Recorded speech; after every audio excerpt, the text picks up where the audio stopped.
Bueno, bienvenidos a Conversaciones de Mentes. Mi nombre es Martín Molina.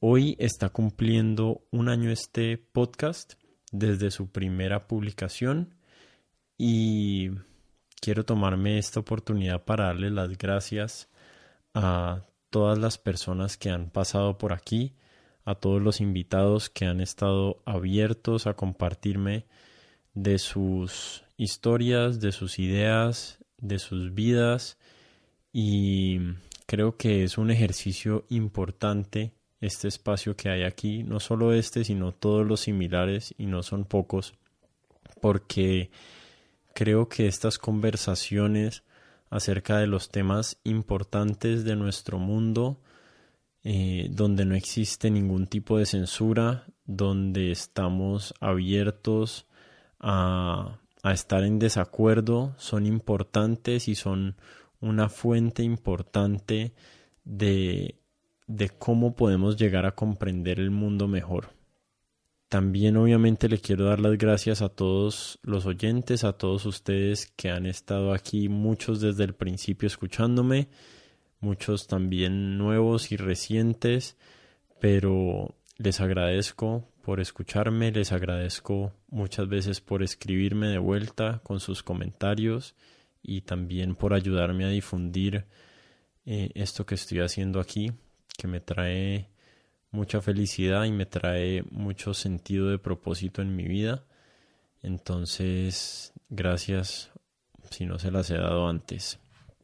Y también le quiero dar las gracias a dos amigos que han sido mis oponentes intelectuales para prepararme para hacer este proyecto, con los que he tenido los debates más largos de mi vida, y son Camilo Espataro y Camilo García. Estoy muy agradecido con ustedes dos por siempre llevarme hasta el límite de lo que de lo que creo que sé, y mucho de lo que digo aquí se lo debo a esas largas conversaciones con ustedes. Y por último, le quiero dar las gracias a mi esposa María Camila y a mi hijo, porque este proyecto en muchas ocasiones se ha llevado a cabo en tiempo robado de nuestro espacio familiar, y aprecio muchísimo que entiendan que este proyecto es una fuente de creatividad y de satisfacción personal e intelectual para mí.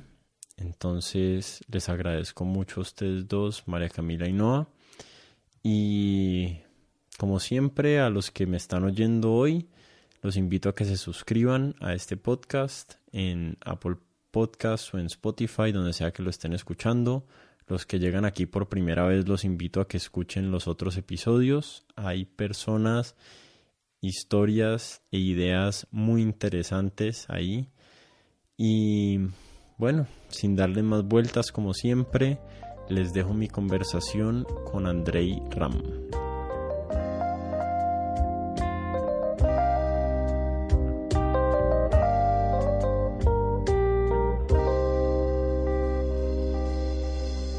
Gracias por regalarme a mí y a mis oyentes otra vez de tu tiempo.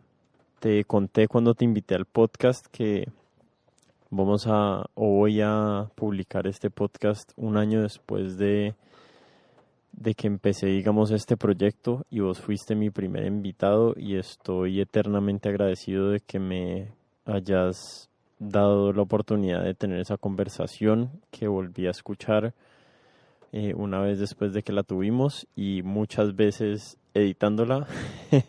Entonces, estoy muy agradecido de que estés haciendo esto aquí otra vez. Ojalá que lo que sea que hablemos hoy sea útil, que sea inspirador o que le ayude a las personas en sus vidas. Martín, un gusto también para mí, y también agradecerte porque yo también yo más bien soy nuevo. No, tú no eres nuevo en estos networks, pero yo sí soy bastante nuevo, y de alguna manera, como se dice aquí en Colombia, me diste la patadita para animarme y entrar en este nuevo canal, y gracias a ello, pues, de verdad que ha sido muy fructífero en el sentido de poder compartir, y justo durante estos tiempos de cuarentena llegarle con intimidad a los hogares de las personas justo en momentos donde necesitan más apoyo. Así que mil gracias, Martín. Cuando te escribí te conté que tenía un tema en mente, pero digamos que no estamos necesariamente obligados a seguirlo, pero sí es un tema acerca del que he estado pensando y leyendo mucho últimamente y me pareció como interesante que lo exploráramos y es el tema de la ética y la moral. Pues yo sé que la palabra ética muchas veces tiene como una connotación como de dogma o de, no sé, como de la abuelita diciéndole a uno qué es lo que, cómo debe actuar, pero sí hay algo dentro de esos parámetros de la filosofía que me interesa mucho y que me parece que no es tan claro cómo se puede cultivar una vida moral y ética. Bueno, pues me alegra como tomar este tema. Justamente no sabía muy bien exactamente hacia dónde nos íbamos a enfocar esta vez. Algo habías comentado también como de hablar sobre el momento crítico de enfrentamiento que estamos pasando hoy en este presente. Y justamente de lo poco como que reflexioné profundamente para prepararme para compartir este espacio contigo fue justamente el hecho de que, claro, yo no soy, digamos, un especialista académico y tal vez esto me llevó a la reflexión de que el valor que he venido construyendo en mi vida, en mi experiencia, en mi búsqueda, es justamente el valor de los principios. Y creo que entonces se afina perfecto con lo que estás proponiendo, porque si bien obviamente hemos entrado en una conceptualización de cada término y la ética es algo, digamos, bastante denso, porque obviamente todos sabemos que dentro del campo filosófico la ética es algo extremadamente específico y definido, más sin embargo, obviamente en el vivir, justamente esa ética tiene que ver es más bien con unos principios del buen vivir, como lo diría yo, ¿no? Entonces, más allá, digamos, del término ética como filosofía o de moral relacionado, digamos, a un elemento que pertenece a la religión o a la sociedad, realmente se trata de principios, del principio, de los principios del vivir. Se me estaba ocurriendo como de antemano, como, como darte una definición que me parece sencilla de lo que es, de lo que podríamos decir que es moral o no es moral, o es virtuoso o no es virtuoso, eh, para ver si coincidimos y si hay de pronto algún malentendido para que no estemos hablando el uno como el uno al lado del otro sin entendernos. Entonces, eh, pensé en esta definición en los que la moralidad y la ética, y voy a tratar de usarlos aquí como sinónimos porque pues digamos que semánticamente tienen una diferenciación filosófica que yo no entiendo muy bien, entonces digamos que aquí los voy a intercambiar eh, bastante rudimentariamente, pero digamos que en mi concepción la moralidad es como, o lo moral es lo que las acciones que uno puede hacer que en agregado generan bienestar en una persona, en una comunidad, en un mundo, en el universo. Y lo inmoral sería pues lo contrario, lo que genera sufrimiento en vez de bienestar. ¿Vos le agregarías algo o estarías en desacuerdo con algo de eso? Pues es muy justamente en la dirección en la que justamente eh, percibo, ¿no? Hacia dónde va esa, o qué es lo que quiere expresar justamente la moral. Claro, por supuesto que, digamos, si la ética está como un poco apropiada dentro del campo filosófico, la moral, obviamente, como te digo, ¿no? Está apropiado dentro de un conjunto sociocultural y específicamente de religión que casi como que yo creo que le ha quitado como su expresión natural, que va muy más que a mi entender, a mi vivencia en justamente esa dirección a la que tú has comentado. En últimas, uno podría decir que esa moral justamente va en relación a una identificación de lo bueno y lo malo, como tú ahí en tu propia perspectiva lo has comentado y lo has presentado. Y creo que, no estoy tan seguro, pero creo que algo de ello habíamos tratado en nuestra conversación de hace un año, porque justamente ese término, para mí ha sido una búsqueda muy profunda en todo mi camino, justamente cuál es realmente el principio, la esencia de la moral, ya digamos liberada de esa apropiación que ha tenido a nivel sociocultural y religioso, y en últimas, qué es lo que define lo bueno y lo malo, más allá de blanco y negro, más allá de una conceptualización, porque justamente la vida no puede ser encasillada de una manera así de definida en unos términos en tanto blanco y negro, ¿no? Entonces, de verdad que ahora recuerdo que es un punto de retomar de la conversación del año pasado, en el sentido de que a través de todos estos años, lo que he encontrado para asentarse en esa esencia de lo bueno y lo malo es aquello que es útil para la vida, entonces es bueno, y aquello que no le sirve, que es inútil para la vida, y entonces pues si es inútil, pues obviamente que de alguna manera puede desembocar en hacerle daño a la vida. Y creo que es como un parámetro muy bonito y muy poderoso porque no se deja como encasillar, en el sentido que la vida es diversa, es mágica y nos sorprende, y entonces decir lo bueno o lo malo en una conceptualización o bajo un parámetro, digamos, religioso o estructural o bajo cualquier estructura, tarde o temprano se queda corto. En cambio, al identificarlo como es útil o inútil para la vida, abre la posibilidad de esa sorpresa de la vida, de que cosas que de repente se puedan ver como extremadamente indebidas pueden resultar beneficiosas para promover, para fructificar más vida. Y entonces trasciende como esa encarcelamiento que muchas veces las estructuras conceptuales tratan de hacerle a la fuerza indefinible de la vida. Sí, esa diferenciación entre lo útil y lo inútil me parece súper útil en sí misma, valga la redundancia, y la verdad no lo había pensado en esos términos, lo había pensado algo similar porque digamos que lo que a mí más me ha estado eh, picando en la mente y en mi introspección y en mi búsqueda es, yo lo he pensado como cómo soy un buen ser humano, pero también se puede entender muchísimo mejor bajo esos parámetros que vos estás poniendo, que es cómo soy una persona útil y qué significa ser útil, ¿no? ¿Cuál es el fin que es o cuál es el fin que le quiero dar a mi utilidad? Y pensando acerca de esto, para esta conversación estaba pensando que hay como dos aspectos de uno ser útil o de ser bueno. Pero digamos útil de ahora en adelante porque me gustó más.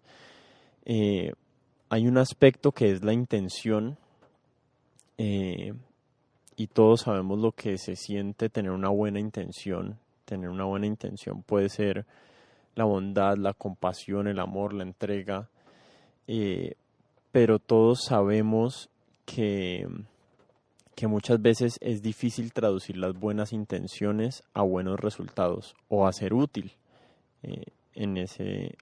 para otras personas o incluso para uno mismo. Y yo diría que la mayoría de las personas sienten o creen que tienen buenas intenciones y realmente sí las tienen. El, hay una gran brecha que es la que a mí me preocupa en mi propia vida, que es cómo paso de esas buenas intenciones a poder tener las herramientas para poner esas buenas intenciones al servicio de las personas y al servicio de mi propia vida. Bueno, aquí también como que damos en el clavo de uno de los centros de mi búsqueda a través de todo mi proceso de vida y mi proceso obviamente en el campo de la espiritualidad, que es donde yo me manejo. Y en este sentido sí voy a echar mano como de las dos tradiciones en las cuales yo me he formado, porque justamente como que ellas me han ofrecido unos elementos que me han permitido como aclarar justamente también como estas líneas finas en lo que tú estás como compartiendo de cómo, no solamente de cómo identificar esta buena intención, sino también de trascender la intención. Entonces a lo que me refiero es, algo que yo he encontrado en mi camino es que la intención siempre viene de la mente y en la mente siempre habita no solamente lo tuyo, de hecho lo que habita en la mente que le pertenece a uno es la capacidad mental, pero prácticamente toda la información que habita en la mente es lo que esa capacidad mental percibe y captura de la afuera. Entonces realmente en la mente hay muchos más contenidos ajenos a contenidos propios y obviamente en el camino del yoga de hecho se define y comienza con el aquietamiento de la mente en silencio, es decir, con el disipamiento, literalmente como lo presenta el yoga, de las fluctuaciones o de los contenidos mentales. Entonces, ¿qué pasa? La intención siempre viene de la mente. Entonces, por más purista que uno quiera ser, siempre tiene manchas ajenas a uno. Y lo que yo he encontrado es que más profundo de la intención es la voluntad, es decir, la voluntad es mucho más auténtica, es mucho más del ser y en últimas está ligado a algo que curiosamente muchos modelos éticos y morales de alguna manera apuntan como negativo, que es el deseo. De hecho, por ejemplo, en la tradición del yoga, creo que ha habido una falta de respeto en la traducción, se ha traducido lingüísticamente, pero no se ha traducido cognitivamente, es en la manera de entender las cosas. Entonces, por ejemplo, en el yoga se dice, el deseo es el enemigo, y creo que ahí hay un gran error porque no es el deseo, son los deseos, son los enemigos, porque enmascaran el verdadero deseo, pero el deseo es la fuerza más pura del espíritu. Entonces, ¿cuál es el vehículo del deseo para materializar y en este caso, por ejemplo, para generar un servicio útil? Es la voluntad. La voluntad es como la fuerza el deseo humanizado y ya generado en tanto fuerza. Y versus la intención que de alguna manera ya tiene manchas ajenas a ese deseo puro, de generar bienestar, de querer ayudar a una persona, que ese es el deseo puro. ¿Y qué pasa? Cuando nosotros entonces eso lo traducimos a una buena intención, ya automáticamente se mancha de otros contenidos, por decirlo así. Entonces, ¿qué pasa? Que por más buenas intenciones que uno pueda tener, uno pierde su capacidad de percepción del otro y entonces generalmente o de una manera muy mínima siempre va a estar involucrada una falta de respeto.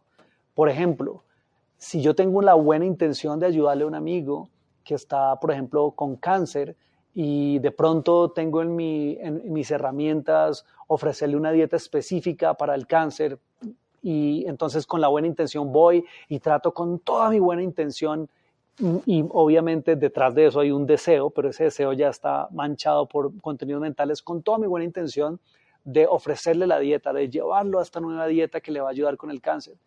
Pero entonces el referente de que está manchado y de irrespeto hacia la otra persona es que bajo mi conciencia y no puedo percibir también en qué momento está mi amigo y puede estar, por ejemplo, presionado por todos, digamos, los miedos que también a veces se infunden respecto al cáncer, por presiones familiares y que entonces en última lo puedo llevar a hacer sentir incómodo o de pronto él está ya claro en su manera de dirigirse de una manera, digamos, como química tradicional, con la quimioterapia y yo, por buena intención, lo que hago no solamente es confundirlo, sino también irrespetar, crearle más presión y hasta violentar la forma en la que él está queriendo enfrentar ese problema. Entonces, por más buena intención que uno tenga, siempre va a estar manchado y como que lo baja uno al plano del ego, donde entonces uno no puede ver también el campo del otro. En cambio, la voluntad y el deseo, como no, al no pasar por la mente, sé que es complicado de pronto de digerirlo, de entenderlo y ya igual con tu feedback, si quieres nos lo aclaramos un poco, pero la voluntad y el deseo como que abre ese espacio de conciencia, como que una pausa para siempre esperar a que le llamen a uno a la puerta o le abran a uno la puerta para poder uno intervenir en lugar de uno, por buena intención, entrar en un espacio de pronto al que uno no lo han llamado o simplemente entrar en un espacio falto de conciencia de integrar al otro que uno quiere ayudar, al otro que uno quiere servir, al otro que uno le quiere prestar un beneficio. Nosotros no tenemos la verdad y la verdad, digamos, es una cosa que en este momento se ha vuelto conceptual. Entonces, cuando uno entra en el mundo de la intención, uno siempre como que muerde un poco como esa ideología de su propia verdad personal y resulta que la verdad personal no es la verdad universal y muchas veces no es la verdad del otro. Sí, a riesgo de, a riesgo de irnos por una tangente, pero ya que me abriste la puerta, eh, ¿dónde, dónde es ese lugar y cómo se siente ese deseo genuino del que me estás hablando, como de ese deseo primordial que le estás llamando voluntad? Y cómo subjetivamente se puede diferenciar de lo que estamos llamando intención. O sea, cómo sabemos desde cuál estamos actuando, cómo podemos identificar nosotros mismos de dónde está viniendo un pensamiento, un deseo de ayudar. El deseo y la voluntad están mucho más cercano al campo de la acción directa, inmediata.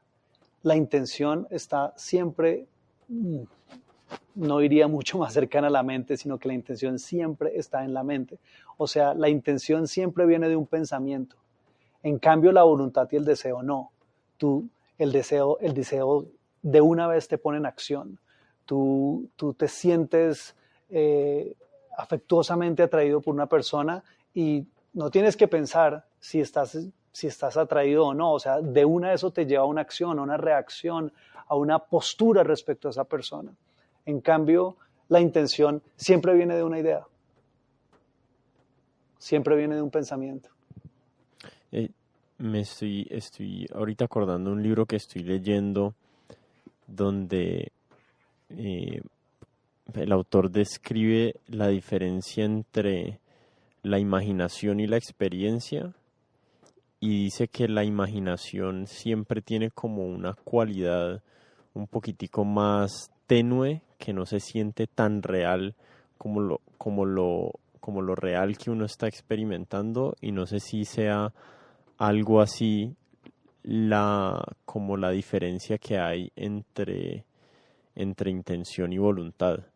O sea, la voluntad es algo que se siente como más primario, que no está respaldado como por una idea previa de, yo debería ser bueno, como yo soy una persona buena, entonces yo debería ayudar a esta persona, sino que es el deseo innato de ayudar y se hace sin tener que pasar como por un montón de justificaciones mentales y evaluaciones. Correcto. Y entonces es realmente sensato, que es, digamos, una línea de riesgo con la intención. ¿Es realmente sensata tu intención? Yo realmente dudo que la intención sea puramente sensata. Por supuesto que hay algo de eso, porque detrás de todo está el ser, detrás de todo hay voluntad. O sea, la voluntad y el deseo es mucho más primario, mucho más esencial, como tú dices. Entonces, claro que hay algo de deseo y de voluntad, pero ya está enmascarado en el momento en el que se convierte en intención, porque está enmascarado, está, como te digo, manchado por la mente. Y es curioso lo que dices de la imaginación, porque sí, entonces la imaginación como que correspondería a la intención, la experiencia correspondería más a la voluntad, y yo diría que lo que correspondería al deseo correspondería más a la creatividad, ¿no? Porque claro, a veces un poco como que mezclamos imaginación con creatividad, y la creatividad es un potencial impresionante que tenemos que para mí no viene de la mente. La mente no tiene la capacidad creativa, la mente tiene la capacidad reflexiva, discriminante, pero la mente no tiene una capacidad creativa. La creatividad proviene del espíritu. Entonces la creatividad estaría mucho más ligada como al deseo, y la voluntad sería ya el momento donde ese deseo entra en el camino de la experiencia, de la acción, se integra, y ya tanto imaginación como intención ya estaría propiamente en el terreno de la mente. Estoy tratando de... Veo dos caminos posibles por los que podemos tomar. Entonces voy a tratar de tomar uno y después devolverme para el otro porque los dos me interesan. Entonces el primero es las acciones que están guiadas por la voluntad siempre traen consecuencias de bienestar para las personas involucradas, o es posible que algo que venga de la voluntad por alguna razón de uno no tener las herramientas adecuadas de un resultado que no sea el correcto. No, estoy tratando de imaginarme un ejemplo.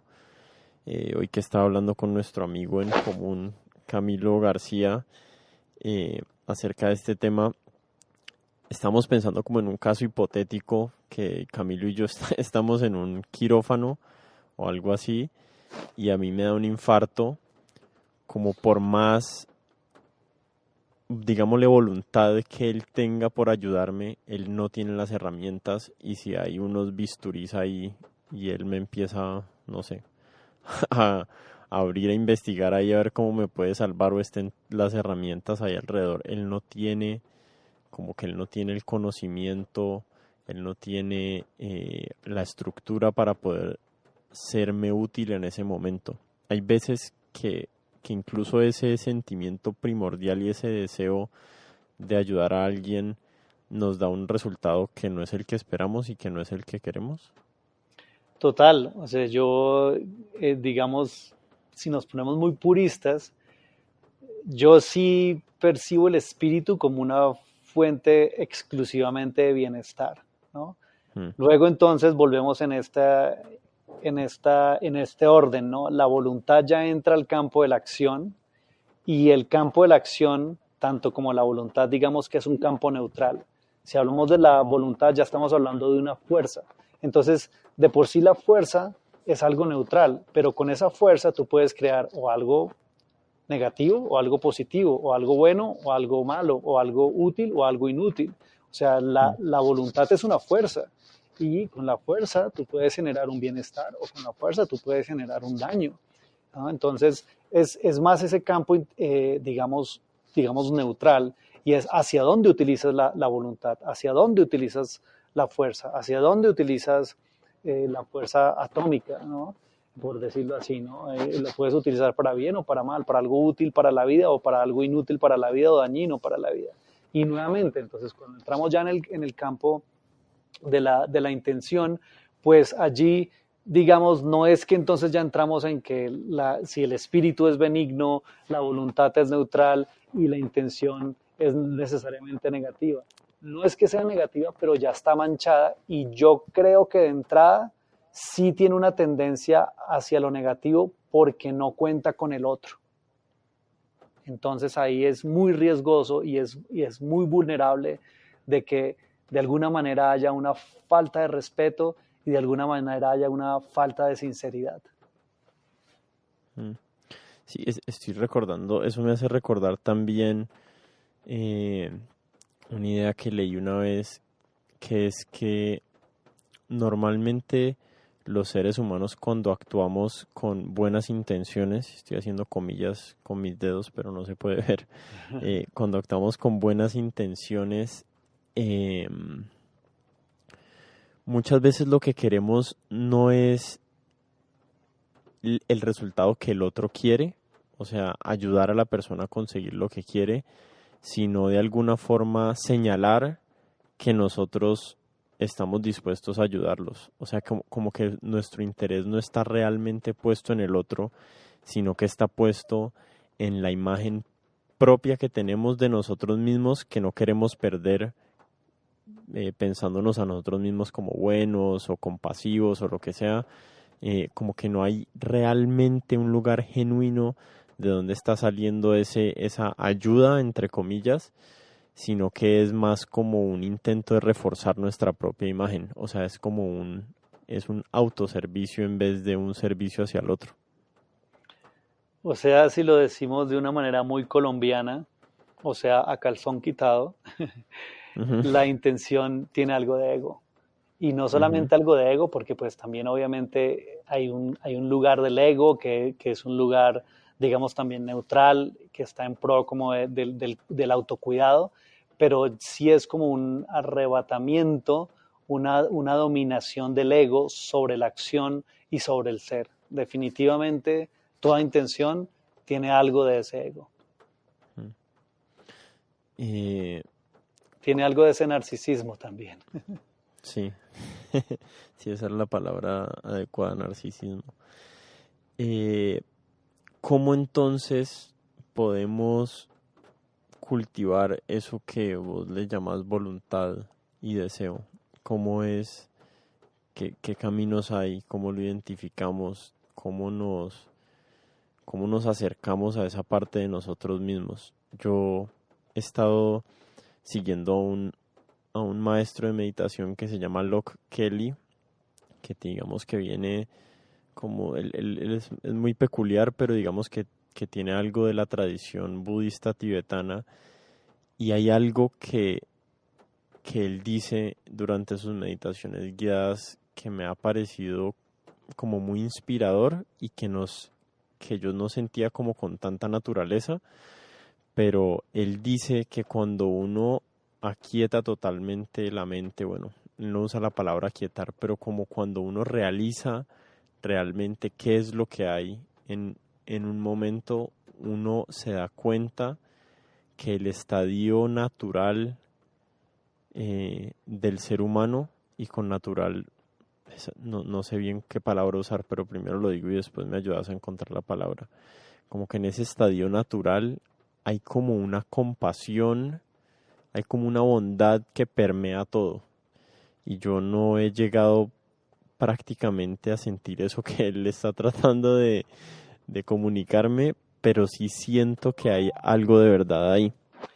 Mira, Martín, aquí creo que llegamos como al punto, si te digo, como más crucial, no solamente en mi camino personal, de mi búsqueda, sino que yo creo que es como el punto crucial que realmente está pasando ahora en la Tierra y que una vez más, porque ya ha venido tratando de promoverse, pero que una vez más y de una manera tal vez más radical que nunca, toda esta circunstancia global de la pandemia y las consecuencias del distanciamiento social y la cuarentena está trayendo. ¿Y qué es eso? Que en últimas, y te lo digo primero a mi nivel personal, o sea, ¿cuál es la búsqueda de la espiritualidad?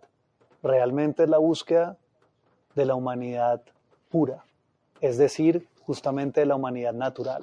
Nosotros somos parte de la naturaleza, nosotros somos asimismo criaturas, parte de la creación y específicamente parte de la naturaleza. Entonces, no puede haber una búsqueda hacia la esencia suprema de las cosas, que es lo que, digamos, encamina la espiritualidad, si no hay la posibilidad de que esa búsqueda se haga desde una humanidad natural, desde una humanidad pura. Y en últimas, entonces, cuando se llega a esa humanidad pura, a esa humanidad esencial, se llega, valga la redundancia, naturalmente al fin de la búsqueda espiritual. O sea, en últimas, el fin de la búsqueda espiritual es la búsqueda de la humanidad pura, de la humanidad natural.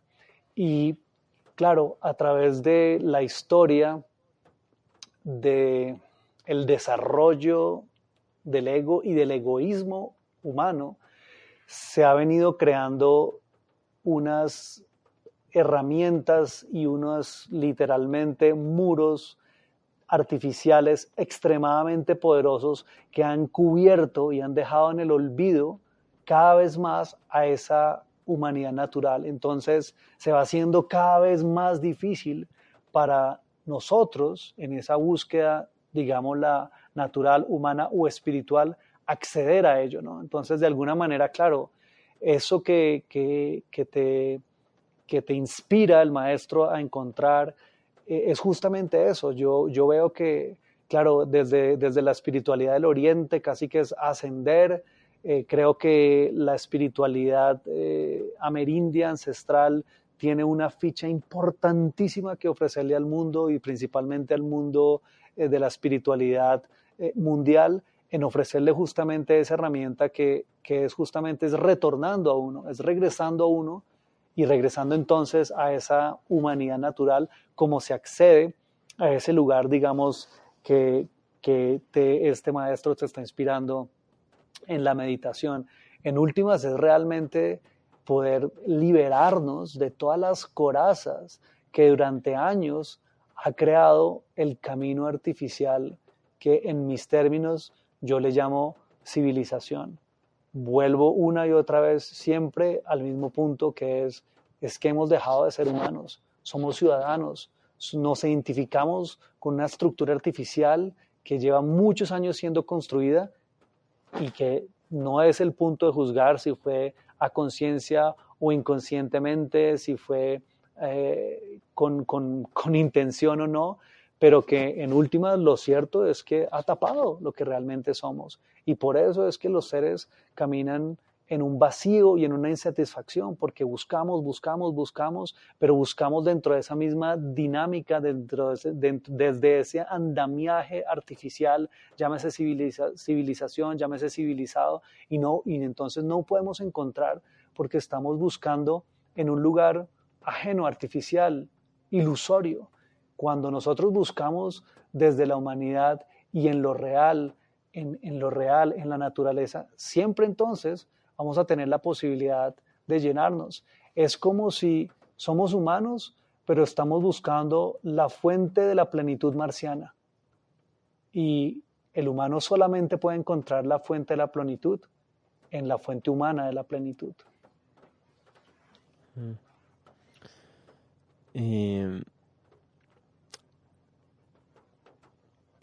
Quiero entender bien ese punto que estás haciendo ahí. Tal vez es uno más como antropológico, que es que, o sea, que cómo necesitamos, y esto ya va siendo como más pertinente a este momento que está pasando y que es muy relevante, digamos, a las manifestaciones que hay ahorita en Estados Unidos y todo. O sea, como grupo, como comunidad humana, necesitamos de alguna forma, alguna estructura que nos cohesione. O, o lo que estás diciendo es que hay algún lugar, hay un espacio, hay una posibilidad de que lleguemos a un estadio humano en el que no necesitemos esas estructuras. Totalmente, totalmente. Para mí ese es el camino. O sea, nosotros, es que los humanos no, y perdóname que suene de una manera como tan gruesa, pero en mi experiencia yo siento que los humanos no nacimos para ser estructurados. Los humanos nacimos con unos principios y aquí volvemos, aquí podemos como integrar todo lo que hemos dicho. O sea, realmente hay unos principios. Tu maestro que te está guiando justamente en este momento dice, cuando tú llegas allá, llegas como una compasión natural. Exactamente. En la humanidad hay una compasión natural. Te lo digo en un ejemplo como para que nos deje de ser como, digamos, como algo de pensamiento, para abstracto, exacto, para también todos los que nos van a estar compartiendo con nosotros en esta escucha. Y es los niños. Los niños, miren a los niños. Yo ahorita estoy teniendo la responsabilidad de criar a dos, uno que en este momento está a punto de llegar a 6, el otro está a punto de llegar a 2, y es increíble ver cómo estos principios son realmente inherentes a la humanidad.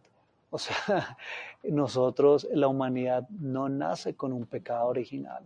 La humanidad no nace con una tendencia a la maldad. Todo lo contrario.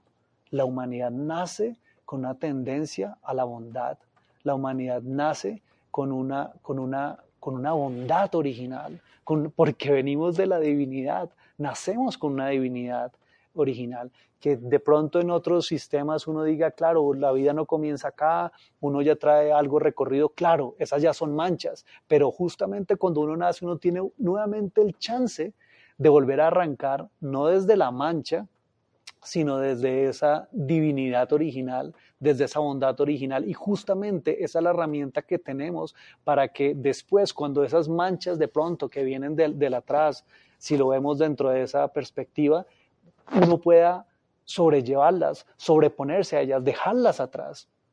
Y tú lo ves en los niños, a los niños realmente no hay que enseñarles ni la compasión, ni el amor. Es impresionante, yo veo aquí a los niños y bueno, cuando están desarrollando su mentalidad hay conflictos, pero en el momento en el que uno de ellos se cae y empieza a llorar, el otro es que es inmediato, ¿no? El otro que te estoy diciendo, con menos de 2 años, todavía etapa preverbal, y es inmediato como va a tratar de asistirlo.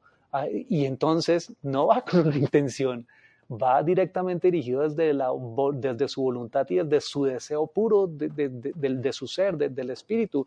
Y entonces ahí también nos sirve para anudar la pregunta anterior. Cuando uno regresa a esa humanidad, cuando uno regresa a esa humanidad natural, realmente pura, ¿qué pasa? Que uno deja atrás la intención y entra directamente en el camino humano, que es el camino de un espíritu corporalizado, de un espíritu que habita en un cuerpo, y entonces directamente entra uno, es en el camino del deseo y la voluntad, sin necesidad de llegar a la intención.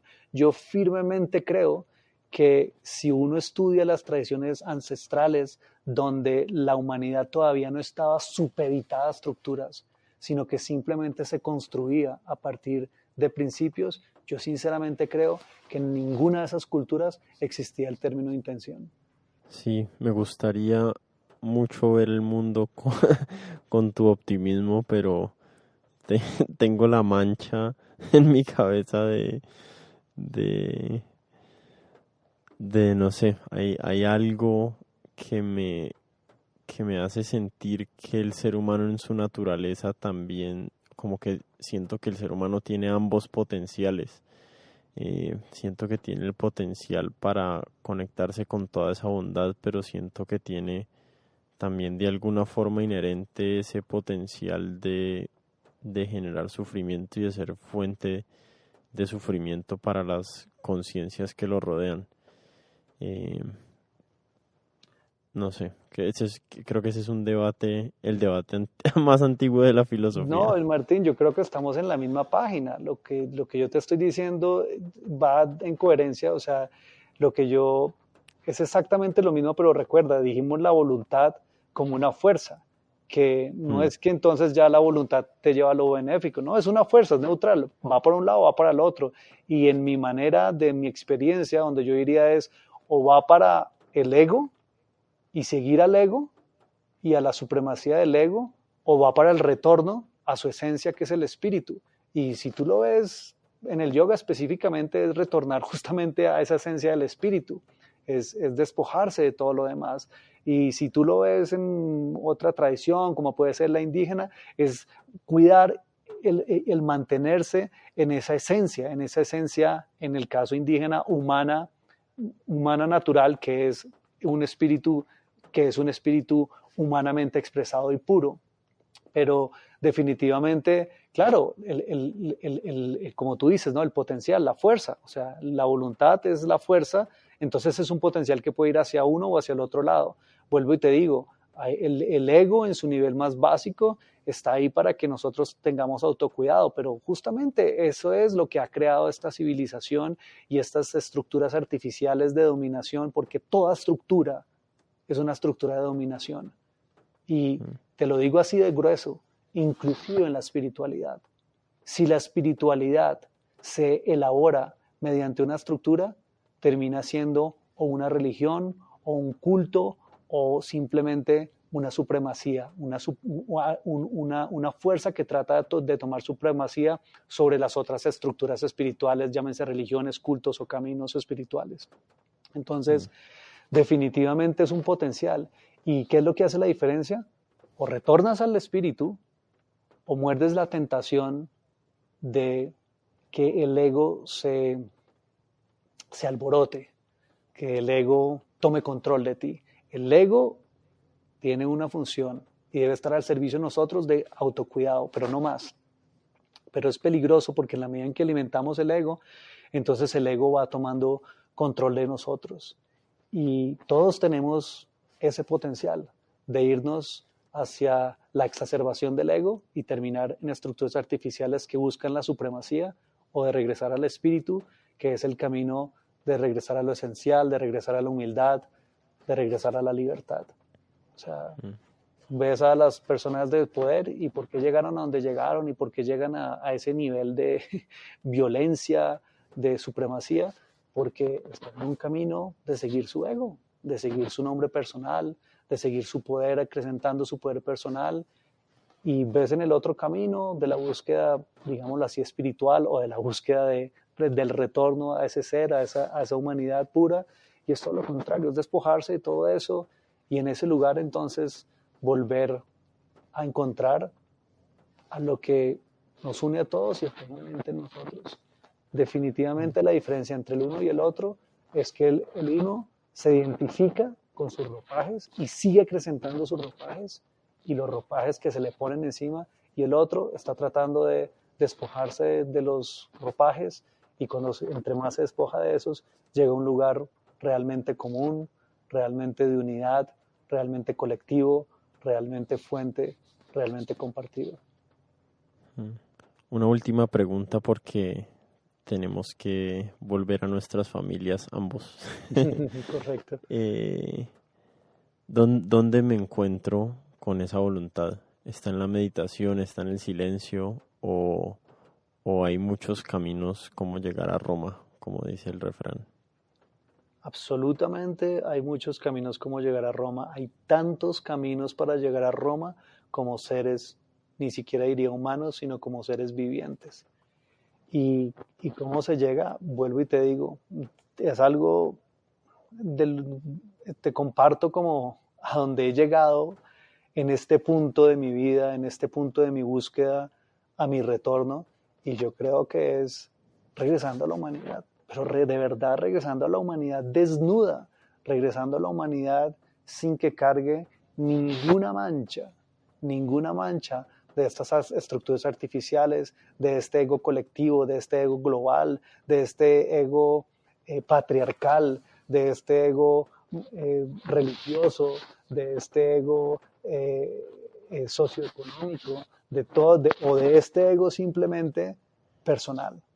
Y yo creo que en la medida en que uno logra despojarse cada vez más de esas manchas, ya bien sean artificiales o generadas por el propio movimiento de uno, o sea, la identificación con el ego, uno va retornando más a esa humanidad y entonces va encontrando esos principios naturales donde yo sigo firme y cada vez más, no quiero decir la palabra creyendo, pero sí percibiendo que es posible una humanidad real, que es posible un mundo mejor, y es un mundo que no está dominado, ni supeditado, ni limitado por ninguna estructura, sino que es un mundo que crece libremente, basado en principios, basado en fundamentos, basado en un cimiento firme, en un cimiento real, en un cimiento auténtico, sensato, en un cimiento terrícola, en un cimiento humano y por ende espiritual.